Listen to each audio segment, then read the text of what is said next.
Very good afternoon to our guests of honor, Minister for Manpower and Second Minister for Trade and Industry, Dr. Tan See Leng.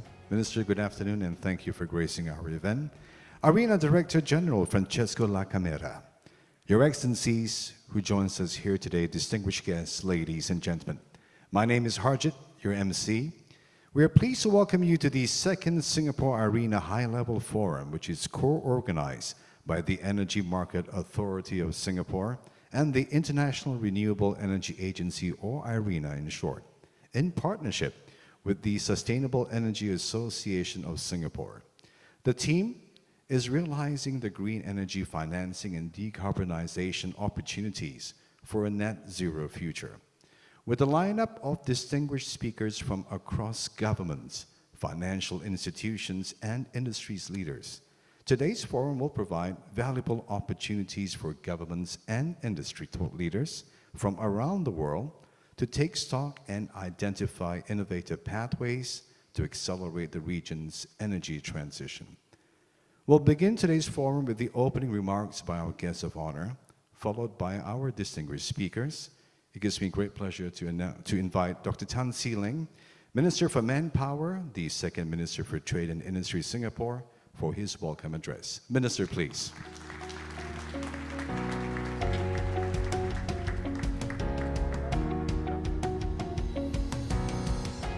Thank you, Harjit.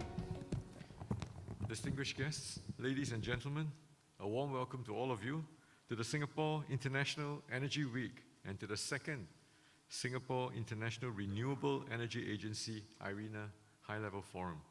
I would like to welcome Director General La Camera to Singapore and to express my appreciation to the attendees at this forum, which is also held in conjunction and in collaboration with the Sustainable Energy Association of Singapore, or SEAS, for the first time. This forum comes at a pivotal moment amidst a very challenging energy landscape. Rising energy prices due to increasing demand and tight supply has put governments in a delicate industries in a delicate position of balancing energy security, resiliency, and affordability, while remaining committed to arresting the impact of climate change. Southeast Asia is a region rich in renewable energy potential. There is potential to scale the share of renewable energy to 65% by 2050 and to reduce energy-related CO2 emissions by 75%. I'm pleased to note that IRENA will be sharing their valuable insights from the second ASEAN Renewable Energy Outlook. Singapore has always been supportive in the development of renewable energy projects, both domestically as well as regionally.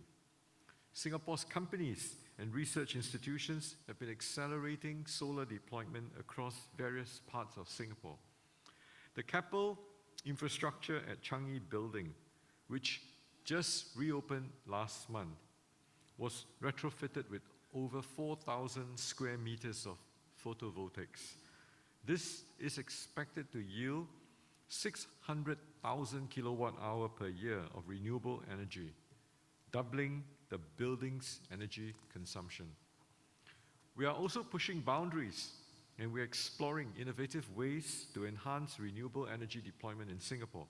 We are exploring co-location with existing infrastructure and users, such as roads, canals, and agricultural spaces to maximize deployment in our highly urbanized environment.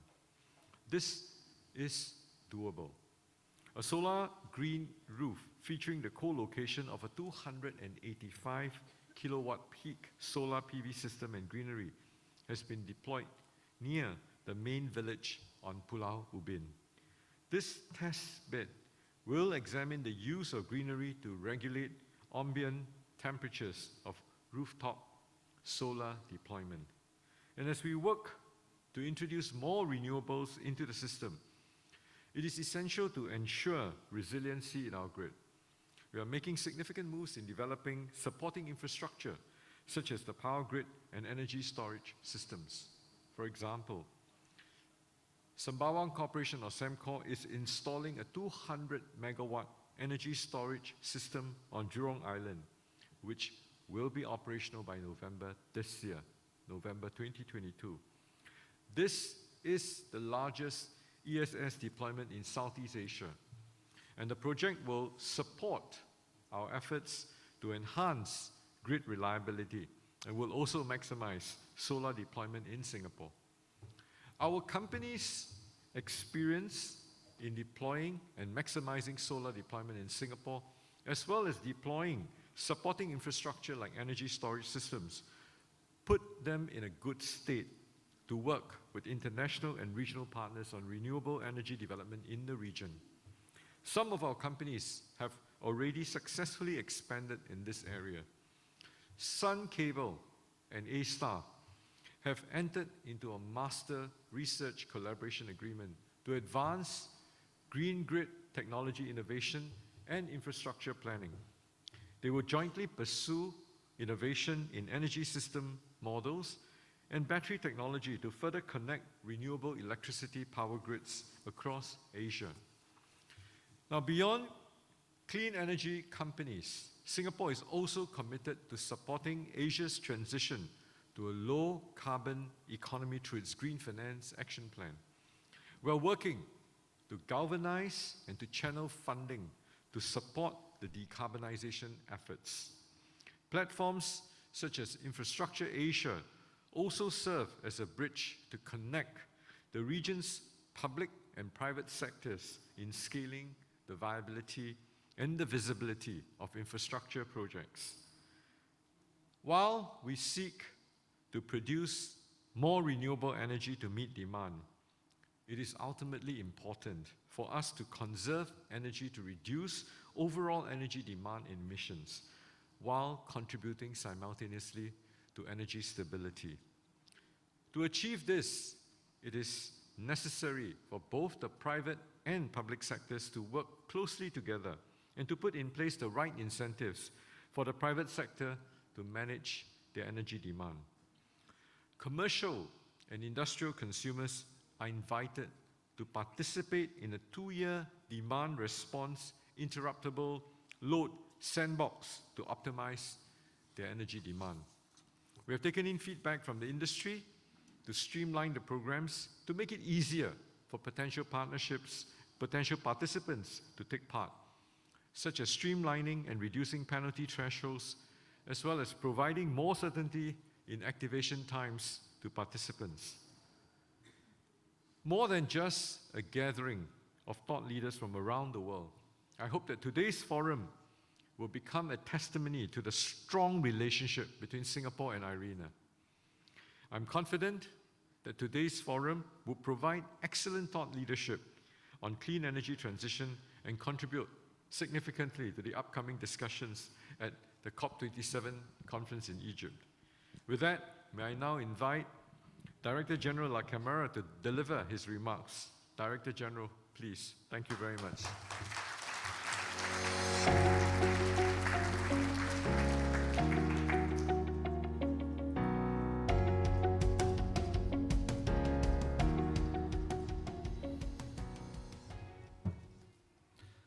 Buon pomeriggio. Good afternoon. Your Excellencies, Minister Tan See Leng, Excellencies, distinguished speakers and participants, it is my pleasure to welcome you at the second joint Singapore-IRENA High-Level Forum. Today's event reflects the years and years of strong cooperation and solid partnership between IRENA and Singapore. I would like to first express my sincere appreciation to the Government of Singapore and the Ministry of Trade and Industry of Singapore for co-organizing this event. We at IRENA commend Singapore and the ASEAN region for the exemplary leadership and dedication shown to achieve a just energy transition toward a sustainable, decarbonizing, and net zero future. Excellencies, distinguished delegates, 2022 show us that centralized system energy based on fossil fuel is no longer sustainable. We say that history has certified the end of this energy system. Energy transition not only is the cheapest form of energy supply today, but it answers to our need to build an environmentally sound, climate-safe world, where energy security is ensured to every country. We have said this before, and I hope you agree with me that this message is worth repeating. The time to act is now. Scaling up renewable energy investments and decarbonization technologies is more important today than even before. IRENA, together with ASEAN member states, has developed the Renewable Outlook for ASEAN toward regional energy transition that was launched on the 15th of September at the ASEAN Ministerial Meeting. In this outlook, we show that proactive policies and wide-scale investment are needed in the ASEAN in order to achieve the 1.5 degrees Celsius goal.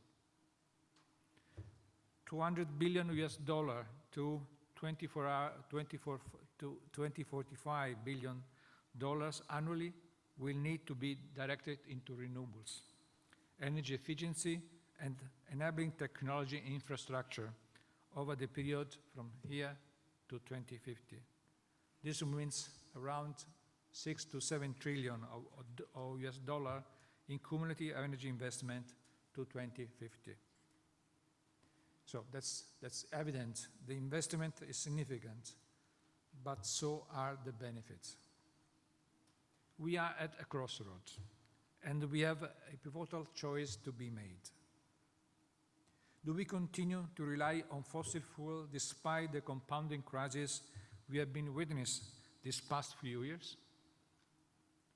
Or we take a leap and invest in just transition? Investment in the transition is a not-regret strategy. It must really pay off. This is an investment in our future, in the future of our children, and no one should be left behind. In this respect, IRENA, along with the government of Indonesia, planned its first regional investment forum in Bali as part of the G20 energy transition agenda. We managed to expose more than 20 renewable energy projects to funding partners in Southeast Asia. We hope that our investment forums will provide a solid foundation for establishing enabling framework to accelerate the mobilization of finance in energy transition. Excellencies and distinguished guests, before I conclude, I wish to reiterate IRENA's support and commitment to further strengthening our partnership with Singapore and Southeast Asia. Together, we can send a strong signal to the rest of the world to join our vision and turn ambition into reality. Finally, it's my hope that this forum will stimulate discussions to identify green financing and strengthening pathways for decarbonization technologies in the road to net zero. Thank you very much. Thank you for your attention. Thank you, Mr. La Camera.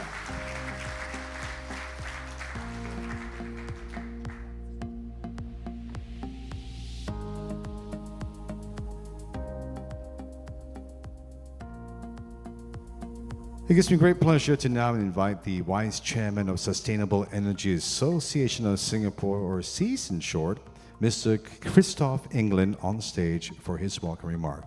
Mr. England, please.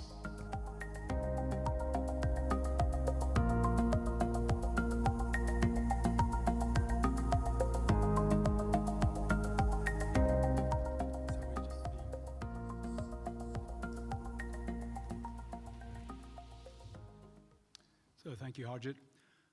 Minister Arifin Tasrif, Minister for Energy and Mineral Resources, Indonesia. Mr. Francesco de la Camera, Director General, International Renewable Energy Agency, and His Excellency Engineer Ahmed Mohamed Al Rumaiti, Undersecretary, Abu Dhabi Department of Energy, United Arab Emirates. Your Excellencies, distinguished speakers, distinguished guests, ladies and gentlemen, good afternoon, and welcome to the rest of the afternoon session on the Singapore-IRENA High-Level Forum, co-organized by EMA and SEAS. And for those of you who cross borders to come here to participate in the forum and the Asia Clean Energy Summit, ACES 2022, welcome to Singapore. Now, the transition to net zero will likely entail the biggest economic and societal transformation since the Industrial Revolution. To transition from fossil fuel driven to a net zero world is going to require considerable economic restructuring, significant technological breakthroughs, and substantial financial investment. We just heard some numbers. They vary. I'm going to give you an even bigger one. An estimate from McKinsey report recently, US dollars 9.2 trillion per year until 2050.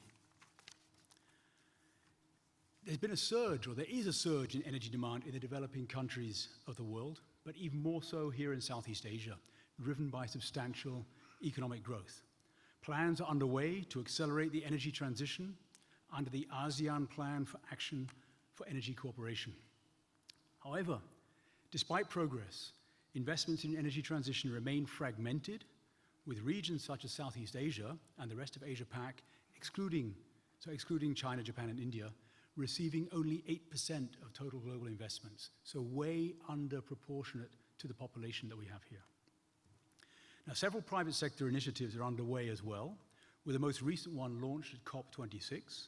The Global Financial Alliance for Net Zero is a private sector initiative with nearly 500 financial institutions, bringing together independent, sector-specific alliances to tackle net zero transition challenges and connecting financial community to the Race to Zero campaign, to climate scientists and experts, and to civil society. All countries in the region differ in their levels of development, but all are alike in needing energy for their economic growth. And clean energy is best suited to meet that need. We already have price-competitive renewable energy technology, although not everybody realizes that. Electricity from solar and wind is now at parity or better than that from coal in most of the world. At large scale in the Middle East, for example, unsubsidized PV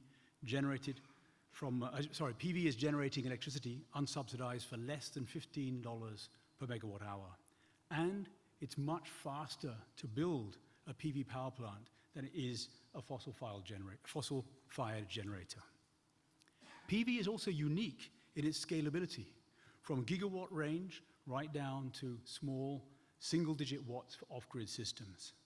And more interestingly, PV makes excellent use of otherwise underutilized roof space to generate electricity at the point of consumption, which thereby eliminates transmission losses and decongests the power grid.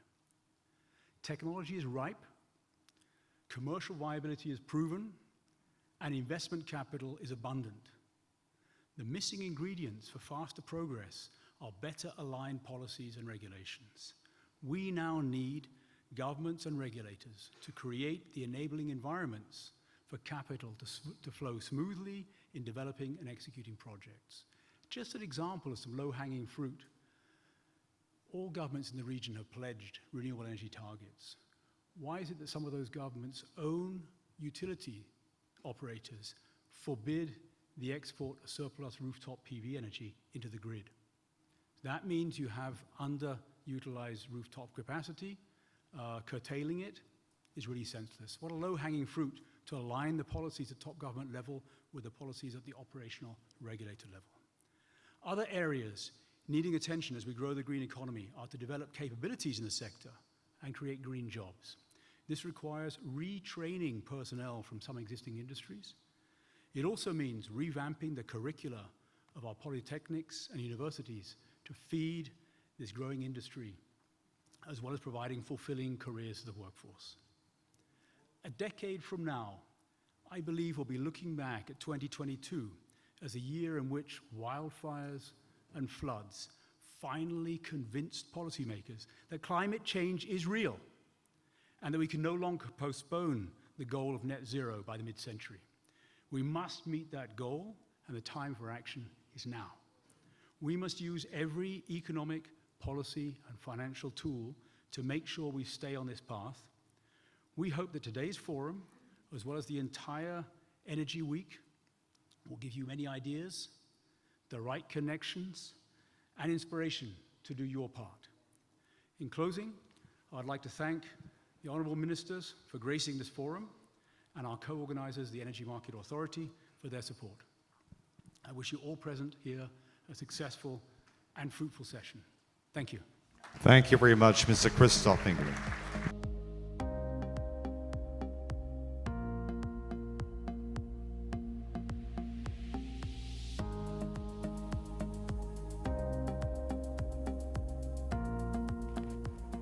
Distinguished guests, ladies and gentlemen, we're now pleased to invite Mr. Nicholas Wagner from the Innovation and Technology Center ARENA for his presentation on the second ASEAN RE Outlook Report. Join me in giving Nicholas Wagner a big warm welcome, please. Good afternoon, sir.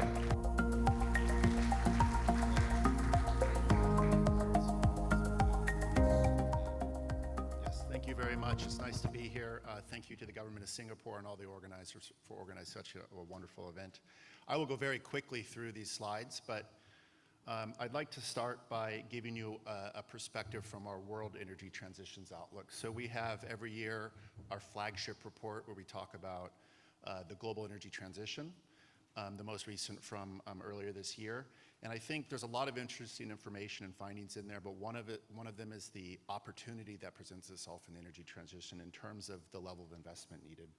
So we see in energy-related transition technologies already in a reference case scenario, so current policies, we see around $100 trillion invested over the next 30 years.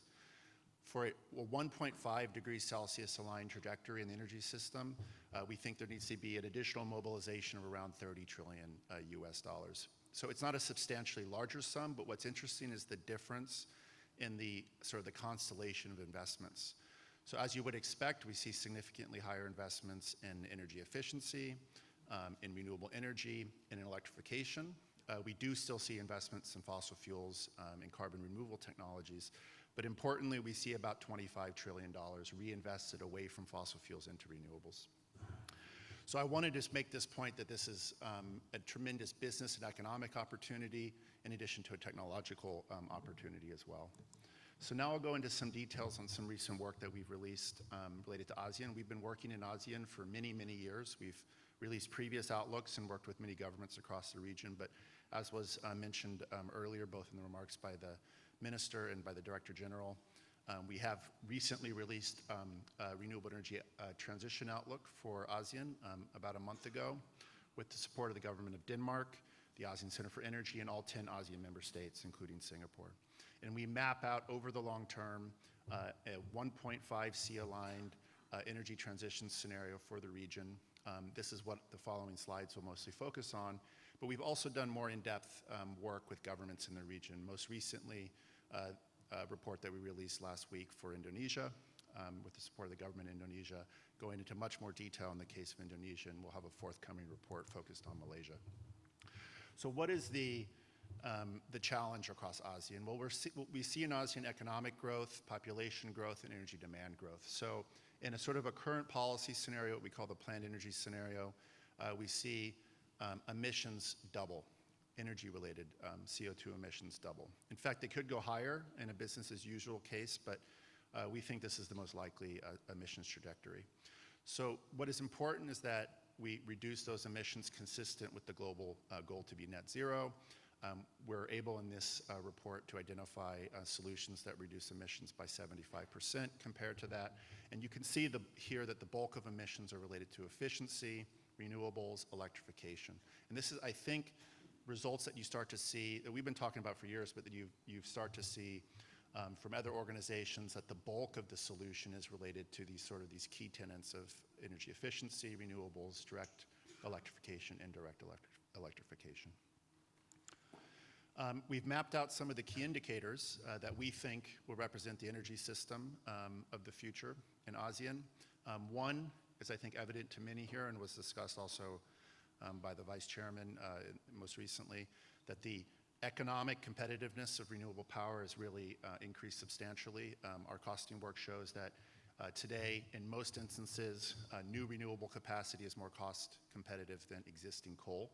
So we have in our future perspective upwards of 90% of generation in the ASEAN region coming from renewable sources, up from about a quarter today. And this is something where we are seeing progress, but we think it's certainly achievable. We see the renewable share increase to 2/3. This is important because it reduces import dependency in the region, which is rising, and uses indigenous sources. We see investments scale up, as I just mentioned. We see the electrification of end uses towards about half of all energy. So this is the electrification trend that we're seeing across end uses in transport and industry, and indirect electrification in the case of hydrogen. Efficiency should be a first principle, of course, and we see a doubling of the rate of energy intensity improvement, reducing demand. This should be something that should be ingrained in all policies and regulations. We see the emergence of clean hydrogen, 11 million megatons, roughly 10% of global production today. Of course, it grows globally. And we do admit that there is a need for carbon management solutions, CCS and other technologies. So if we look at how energy demand changes over the period, obviously in a region that's growing economically, energy demand grows. In the planned energy scenario by about 2.5 times. And you see there substantial growth in oil and natural gas, a little bit in coal. This implies, in most cases, importing those fuels. So we think that there's a strong energy security argument to diversify away from those fuels into renewables, of which the region has plenty. What you also see in the reference case and the 1.5C is substantial growth in electricity to around half of energy demand.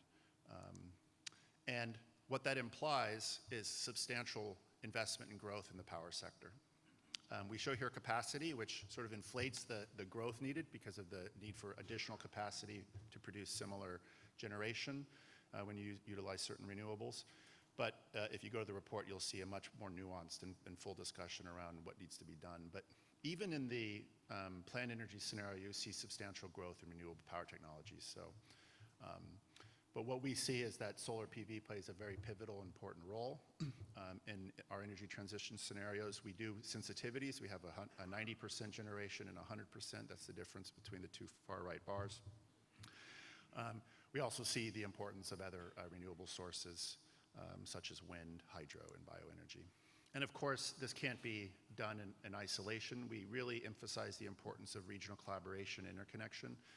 We have, of course, in our models, modeled in depth in a multi-node setup, the entire ASEAN region, even inter-region within countries. And we've identified substantial investment that is needed in interconnection and transmission.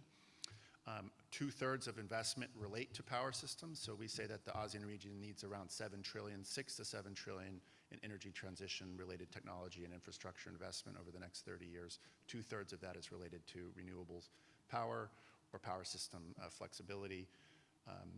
And there's also a need to start planning for that now because of the long time scales that typically entails. Obviously, there's enabling technologies such as storage and hydrogen, in-use investments that are needed as well. So a substantial investment.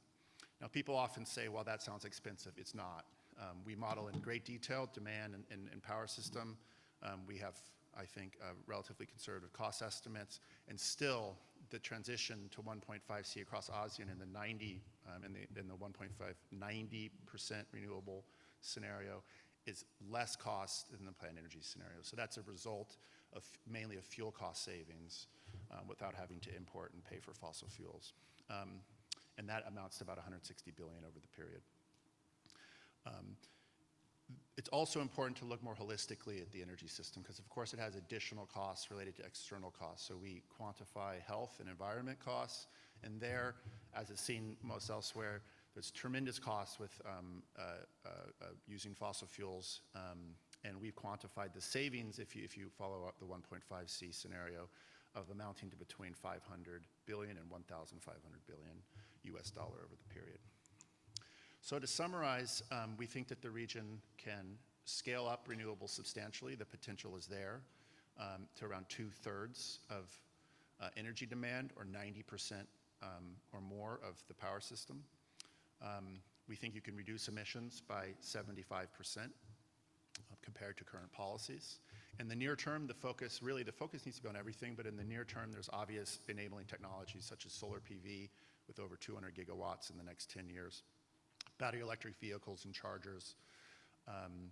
Also, obviously, a focus on efficiency, circular economy, and other technologies. In the longer term, it really is about enabling a regional power system, installing over 2,000 gigawatts of solar PV, and almost, in some cases, 3,000 of total renewable capacity, and also consider accelerated coal power plant phase out.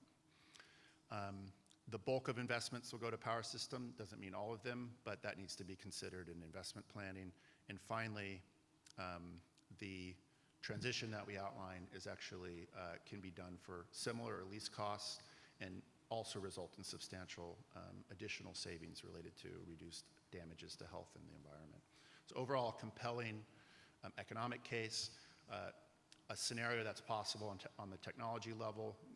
Our scenarios do not, in large part, do not rely on future technologies that do not exist today. These are all commercially available and competent. You just need to start deploying and planning for those technologies now.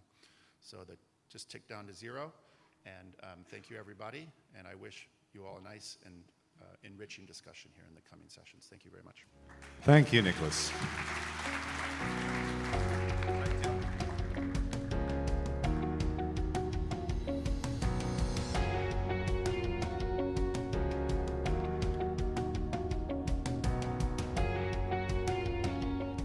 Your Excellencies, distinguished guests, ladies and gentlemen, we shall now proceed to session 1 on scaling decarbonization technologies, presented by Sarawak Energy. And it's my pleasure to first invite His Excellency, Secretary General Rida Mulyana, from the Ministry of Energy and Mineral Resources of Indonesia, to deliver the keynote address. Your Excellency, please.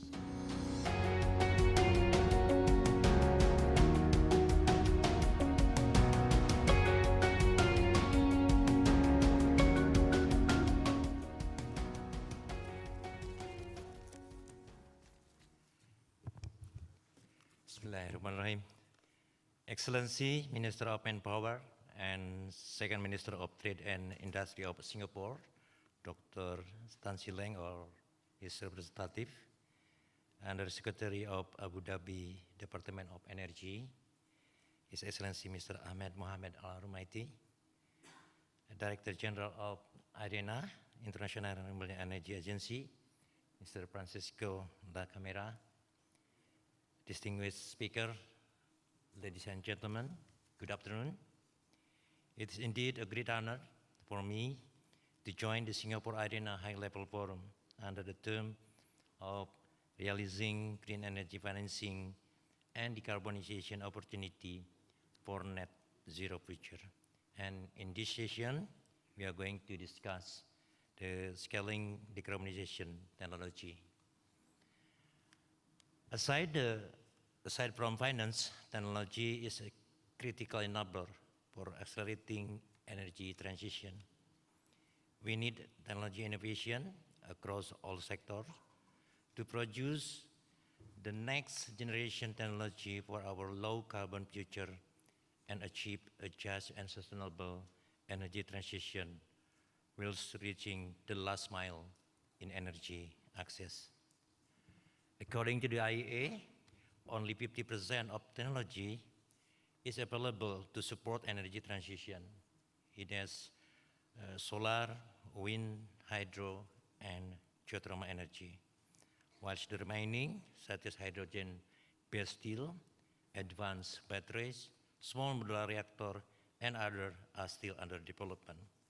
However, we have to carefully select the available low-carbon technology by considering its readiness and competitiveness of the technology to avoid creating additional economic burden to the community.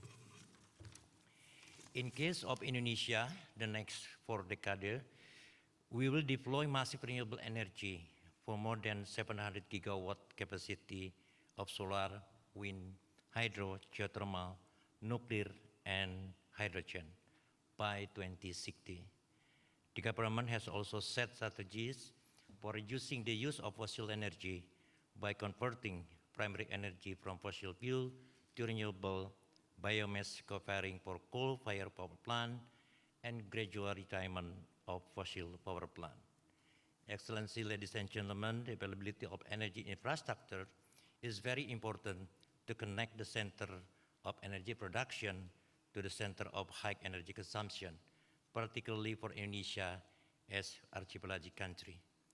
Thus, we are planning to build what we call super grid to provide energy access to local people and also to address mismatch between renewable energy resources and the location of high electricity demand areas. The super grid will connect at least the 5 main islands, and it will also open up an opportunity to export electricity to ASEAN countries, as it will be connected to ASEAN power grid. Moreover, to tackle one of the biggest challenges in our energy transition as an archipelagic country, renewable base off-grid and microgrid technology will also be developed in providing affordable, clean energy to the people living in remote, border, and outer of Indonesia. In addition, we should keep up with the emerging technology trend and open ourselves to collaborate in the implementation of emerging technology. However, some technology in Indonesia are still under study, piloting, not yet commercialized, and require more time to be developed, such as CCS, CCUS, hydrogen, and also ammonia. Stronger international cooperation in CCS, CCUS, hydrogen and ammonia, and multi-level partnership in the global and regional sphere are required to ensure accessibility, affordability, and security of those technology. Moreover, scaling up low-emission technology need the availability of advanced energy financing. The required financing is not only coming from the government, but also from contribution of private sector participation. Therefore, the government of Indonesia will improve inclusive investment on energy sector by strengthening project pipeline, enhancing regulatory framework, providing de-risking mechanism, preparing high-quality bankable project, and streamlining approval. Excellencies, ladies and gentlemen, I highly appreciate the government of Singapore and IRENA for establishing this kind of forum. I'm looking forward to cooperating with you all through shared technology and financial assistance to achieve net zero emission target. Thank you. Thank you, Your Excellency Rida Mulyana.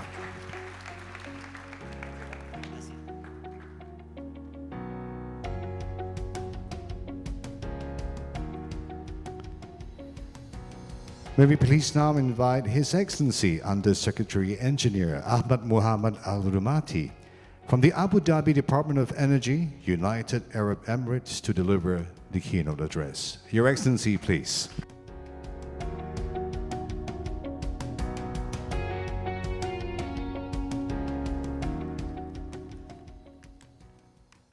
Assalamu alaikum. Your Excellencies, ladies and gentlemen. First, I would like to take this opportunity to thank the Energy Market Authority for inviting me here to share insights from my home country, the United Arab Emirates, and to put some shed light on our rolling initiatives from Department of Energy Abu Dhabi. I would like to take a pause and to go back in the history for the last 15 years. At that time, there was no net zero initiatives, but because of the visionary of the leadership of the UAE, we have invested in clean energy projects from day one. As of now, We do have the results in hand, and we are not yet complacent. We are moving with even accelerated mood to deploy more projects, more initiatives to make this planet place a better place to be in. In the last 15 years, we have accomplished the construction of 4 nuclear power plants, 4 units equivalent to 5,600 megawatts. 3 of them already in operation, and the 4th one is in the upcoming year. We do have the largest PV plant, 1,200 megawatts in Abu Dhabi. It's in operation, and this is the 4th year of operation. We do have the largest RO plant, and yet great projects in the pipeline and great initiatives to come. What does that mean? It does mean that when people did not recognize in our region the need to go for a sustainable energy arena in the UAE, in Abu Dhabi, we did start. We invested in people, locally, globally, and we are the pioneer in our region. We are very proud of what we have achieved so far, but we know the accelerated momentum that we do have in the UAE will take us to a new level. As I listen to governments and industry leaders here in Singapore, in this International Energy Week, I'm even encouraged to hear stories on how we are actively working towards building a resilient and sustainable energy future, and that has to happen together. But as all you know, pursuing a greener future and decarbonized world is not an easy feat, especially given the current global situation. The industry is an engine for economic prosperity, yet about 30% of the emissions are produced from this manufacturing sector. I came across a recent forecast by Asian Group of Climate Change, which states that achieving the decarbonized for Asia would require between 26 to 37 trillion dollars of investment in the upcoming 30 years. This is a huge ask. It also shows the weight of challenge we face if we are to keep our global climate promises. However, it is possible, ladies and gentlemen. Yes, it is possible. To make the shift towards a low carbon would be through evolving technologies, new innovations, clean energy policies and regulations, as well as investing in a new infrastructure. In Abu Dhabi, for example, the capital of my home country, we are progressing our decarbonization efforts at various levels. And for example, we have been the early mover in the hydrogen technology and export. Last year, we launched the UAE Leadership Hydrogen Roadmap, which reflects our desire to take the lead in emerging technologies. Yet last week, ADNOC have announced that they have exported hydrogen to Germany. Things are happening in our home country. The Department of Energy recently crafted a hydrogen regulatory framework that should position Abu Dhabi, the UAE capital, as a competitive global hydrogen producer.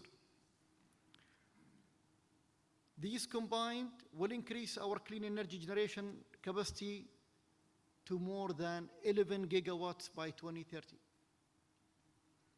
They represent our push towards a decarbonize at scale. As Department of Energy, we do regulate and license solar and other clean energy industries. We want to support the development of priority sectors. We all know that limited regulation in the beginning supports agile growth of our industry and attracts new entrants. A case in point is our encouragement of the electric vehicles industry. We are enabling the EV ownership and expanding the EV charging infrastructure to complement Abu Dhabi economics diversification, as well as decarbonization strategy. As the world shifts to cleaner energy sources to reduce CO2 emissions, the UAE accelerating in the energy transition while contributing to fight against climate change. I would like to highlight Masdar is one of our great pillars for our clean energy transition. It's not only supporting Abu Dhabi, it's not only supporting the UAE, it's not only the GCC countries, but globally. Thousands and thousands of people. If I'm not mistaken, was more than 300,000 people have benefited from Masdar's initiative so far. They are the pioneer, and we do have a $10 million of annual price for clean energy and sustainable initiatives and projects. And it's open for people and schools and private companies. This year, we issued the regulatory policy for clean energy certificates. And this is a foundational step that Department of Energy have taken to ensure the attributes to the certificate market and trade in renewable and nuclear energy products. It's helped reduce the carbon footprint of power generation as the commercial companies have purchased clean energy certificates to claim the use of zero emissions. We are again very proud of this scheme that we have embarked on in Abu Dhabi, and it will move on, inshallah. Led by our forward and looking and visionary leadership, we are proud to host COP28 in the UAE and look forward to facilitating in cooperation and accelerating climate change initiatives and progress.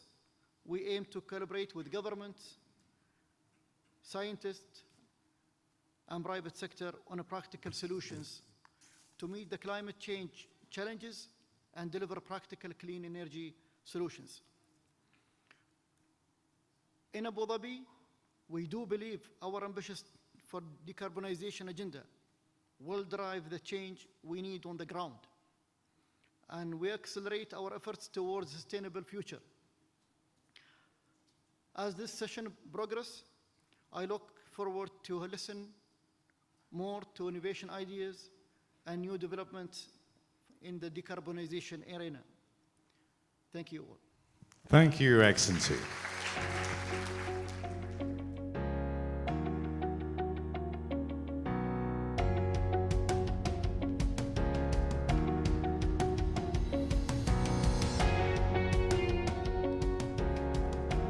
Distinguished guests, ladies and gentlemen, it's time for our first panel discussion, still on the same topic of scaling decarbonization technologies, which is presented by Sarawak Energy. While as the world races to average global temperatures below from pre-industrial levels, decarbonization technologies such as green hydrogen represents a game changer for the global energy transition. Well, for it to be meaningfully deployed, there must be significant challenges that the international community must need to work together to overcome. Proactive policy making is needed to strengthen the deployment of these decarbonization technologies, especially in the hard-to-abate sectors. In this session, for our panel discussion, we'll focus on how international community can come together to scale and address the challenges and opportunities in forging a low-carbon, resilient energy future together. Let us begin with our panel discussion, and it gives me great pleasure to firstly call upon our moderator and our distinguished panelists to join us via stage right. Firstly, our moderator for this event, here is Mr. Gurbus Guno, Director of Country Engagement and Partnership, IRENA. A big one welcome, please.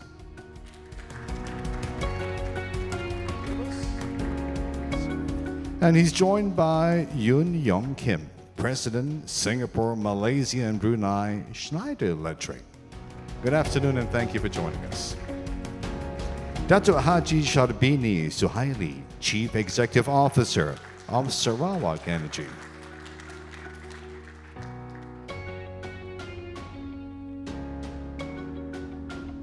Kaveh Zahidi, Deputy Executive Secretary, United Nations Economic and Social Commission for Asia and the Pacific. A big one welcome, please. Here is David Gray, Non-Executive Director for Tokamak Energy. Mr. Gray, good afternoon. A big one welcome.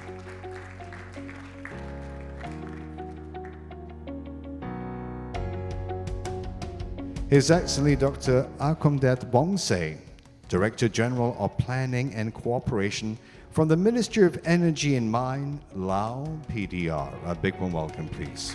Good afternoon, Your Excellency. To be very successful, we have a lady to join us, and here is Elizabeth Urbanas, Deputy Assistant Secretary for Asia and the Americas from the Department of Energy, United States. Let's give her a big one welcome, please. Well, I'm saying this on behalf of Gurbus and the panel. We like to keep this interactive, so I'm just going to draw your attention once again to the QR code for some of us who have not downloaded the app just yet. Well, if you have, you'd be happy to know once again Gurbus wants this to be interactive, so please post your burning questions and he'll try his very best to answer all of them. With that being said, join me in giving them another big one welcome, please. Gurbus is over to you. Thank you very much. Welcome to our first panel on scaling decarbonization technologies. Obviously, when we're talking about decarbonization, we'll talk about the power sector, but also on end-use sectors. We'll talk about the technology, role of technology, role of policies, where a lot of innovation is taking place.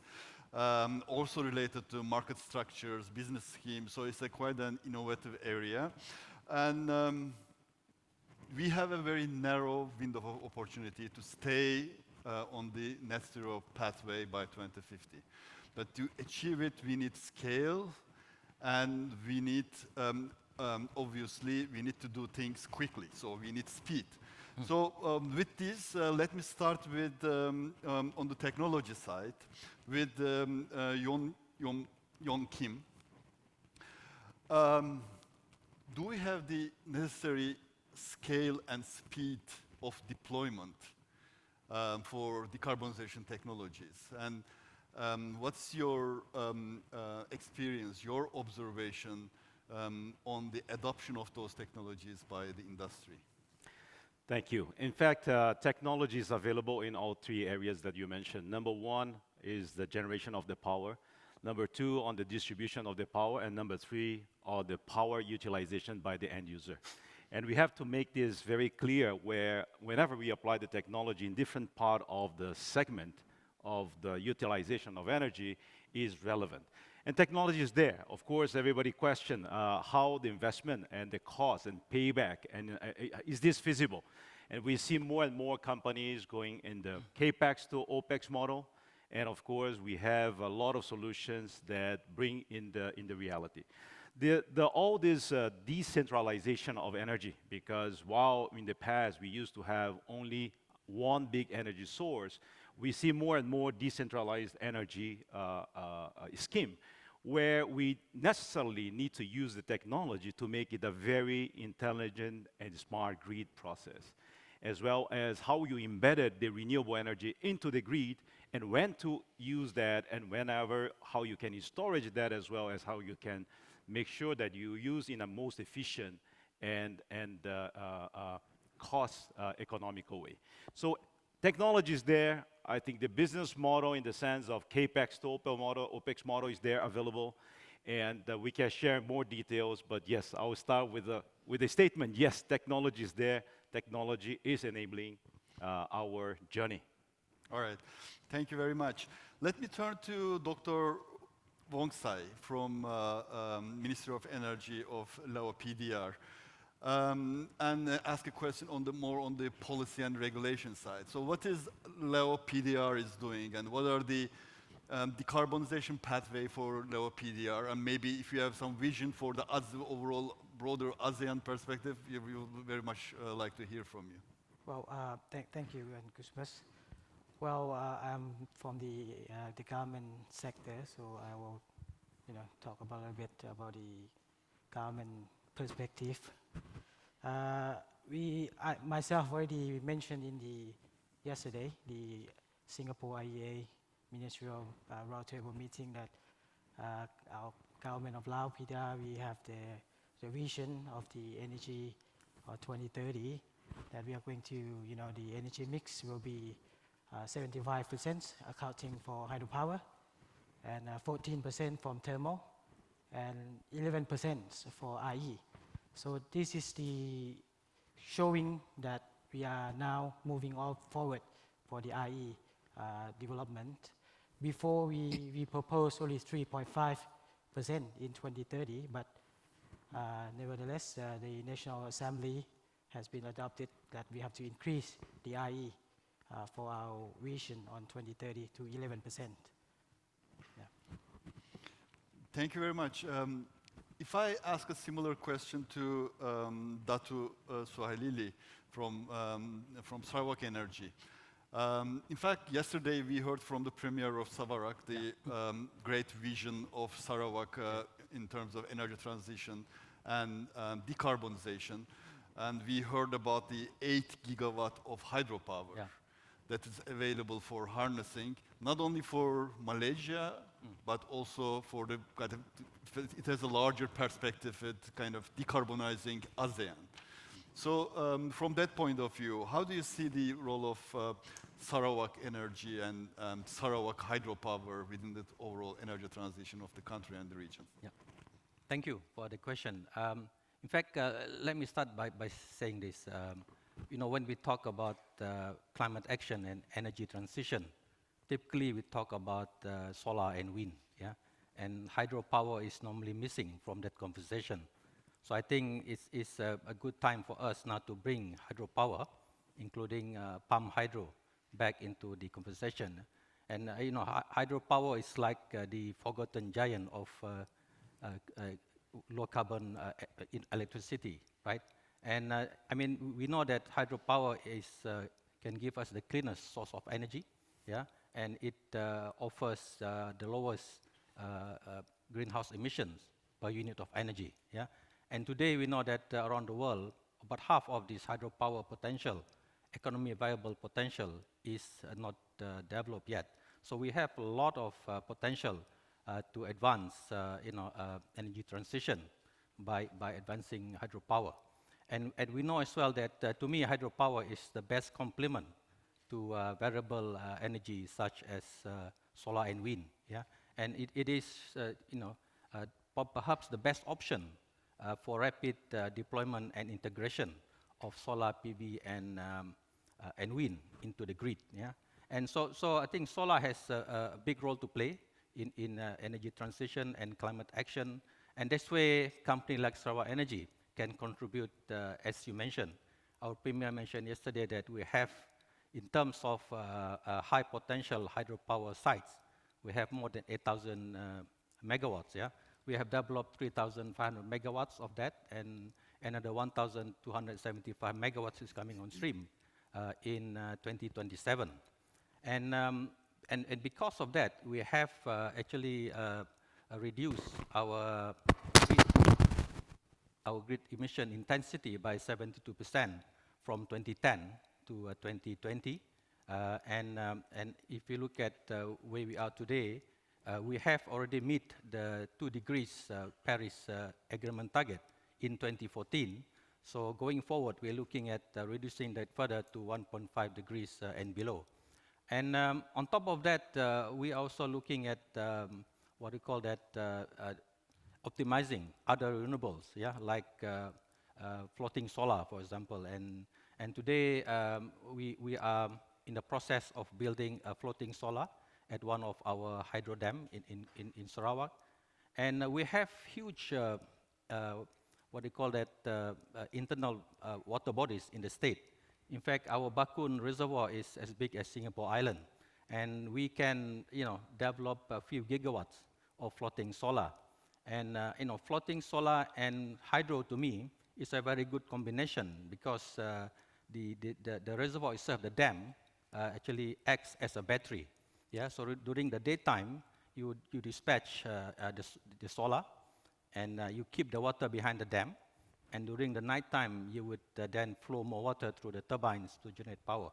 So it is a very good combination, and we are looking at how we can then advance that further and developing both our solar potential and as well and our hydro.